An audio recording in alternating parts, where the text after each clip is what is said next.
Good morning, students. In this session, we are going to start sexual reproduction, our next topic of this chapter. Now, what is sexual reproduction? See, I have already told you in the previous video that sexual reproduction involves the fusion of gametes from two different organisms so that it brings about diversity in organism. In simple word, we can say two parents are required for sexual reproduction and it causes variation. In angiosperm, flower is the organ of sexual reproduction. Clear? So, flower, the stalk is known as pedicel and the thalamus, the swollen tip of pedicel. It comprises of 4 whorls of floral leaves. It is known as calyx, corolla, androecium and gynoecium. Now one by one we are going to discuss all these parts. Out of these, androecium and gynoecium are the reproductive parts of the flower. See, calyx, it is the outermost whorl of the green leaves and it is also known as sepals. It protects the inner part of the flower when it is in the form of bud. Next is corolla. It is the colored leaves, colored part of the flower and is also known as petals. You already in lower class you have studied that its function is to attract insects for pollination. Gynoecium is the innermost part and it is the female reproductive part of the flower. It is also known as carpels. It comprises of stigma, style and ovary. Ovary consists of ovule which has stalk called funiculus and the point of attachment of ovule to its stalk is known as hilum. See here only in ovule nuclei is present, total 8 nuclei and they are organized in a proper way into egg apparatus. Clear, where fusion of male and female takes place. Stamen consists of anther.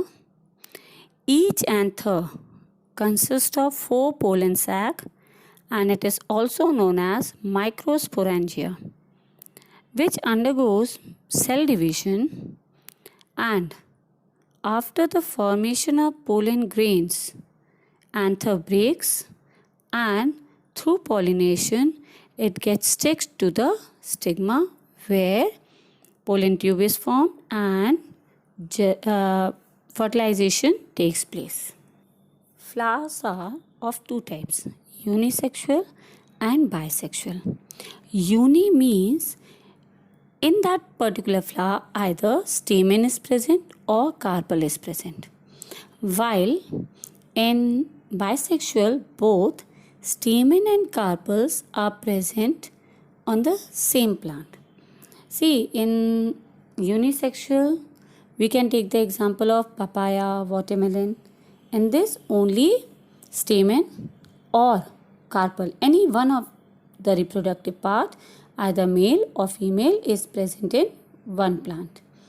While if we are talking about bisexual, like mustard, pea, hibiscus, all these plants are bisexual. We can hibiscus, everyone has seen the flower. You must have seen in that one tube-like structure is present. Okay, so it contains both stamen and carpel, that is both male and female reproductive organ. That's why it is known as bisexual flower. Female reproductive organ of flowering plant is known as gynoecium. Okay, it consists of carpels or it is also known as pistil. Each carpel is made up of stigma, style and ovary. Ovary contains ovule which is attached by placenta, and each ovule has an egg cell. Okay, see, carpel is present in the center of the flower. The swollen bottom part is ovary, middle elongated part is style, and terminal part, which may be sticky, is known as stigma. The female reproductive part of flower is known as androecium. It consists of stamen. See, each stamen is made up of anther and filament. The long tube-like structure, that is filament, and upper lobed structure is known as anther. Anther contains pollen grains. Okay, and pollen grains are also known as microsporangia, as it produces microspores. Okay, or we can say pollen grain. Pollen grain is also known as microspores. See, these microspores are yellow in color and it breaks and pollen grains are liberated. Pollen grains have haploid unicellular structure with small pores and is also known as germ pores. In sexual reproduction, the different steps are: first pollination, then germination of pollen grain takes place. After that, male and female gametes fuses together, and which is known as fertilization. And after fertilization, formation of fruit and seeds takes place. What is pollination? Everyone knows. Pollination means transfer of pollen grain from anther of stamen to the stigma of pistil. Now, there are different kinds of pollination. Simple thing, pollen grains cannot reach stigma by themselves. It needs an agent, external agent, like wind, water, animals, gravity, everything. So, depending upon the source of pollen, pollination can be divided into two types. First is self-pollination and next is cross-pollination. Self-pollination is also known as autogamy. It is the process in which transfer of pollen grain occurs in the same flower. Okay, in normal flower, what happens? It opens and exposes the anther and the stigma. It requires synchrony, okay, in pollen releases and stigma receptivity. See, pollen grain is released and stigma receives itself and pollen grain get attaches to the stigma. Clear? In cross pollination, pollen is transferred from one flower to another and it is also known as allogamy. See, transfer of pollen grain from anther to stigma of another flower of the same plant. Just understand the word. Flowers are different but plant is same. That is also cross pollination, but it is somewhat similar to the self pollination and it is known as geitonogamy. And when transfer of pollen grain from the anther to the stigma of different plant, then it is termed as xenogamy and it is functionally and genetically cross pollination. On the basis of external agent, pollination are of different types. Cross pollination, wind pollination, it is known as anemophili. Water pollination, known as hydrophili. Insect pollination, known as entomophili. And bird pollination, ornithophili. So, depending upon the different types of agents.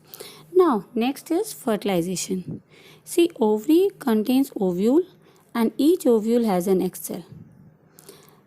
And the male germ cells are produced by the pollen grains, which fuses with the female gamete present in the ovule. And the fusion of male and female gamete is known as fertilization, and it takes place after pollination. There is difference between pollination and fertilization. Don't get confused with that. See, first male germ cells fuses with the female germ cells, that is known as fertilization, and zygote is formed. Zygote is diploid. Both male and female germ cells are haploid in nature, while zygote, which is formed by the fusion, is diploid. Diploid means 2n. Okay. And this zygote develops into embryo, which gives rise to a new plant. In plants, double fertilization takes place, so it means 2 times. Fertilization is taking place 2 times. So what happened? The second germ cell, male germ cell, fuses with the polar nuclei. Okay. So total how many nuclei will be there? 3. And it forms endosperm. And see, when it is known as syngamy, and it only forms the embryo. Nutrition is provided by the endosperm, which is formed by triple fusion. Thank you. Have a nice day.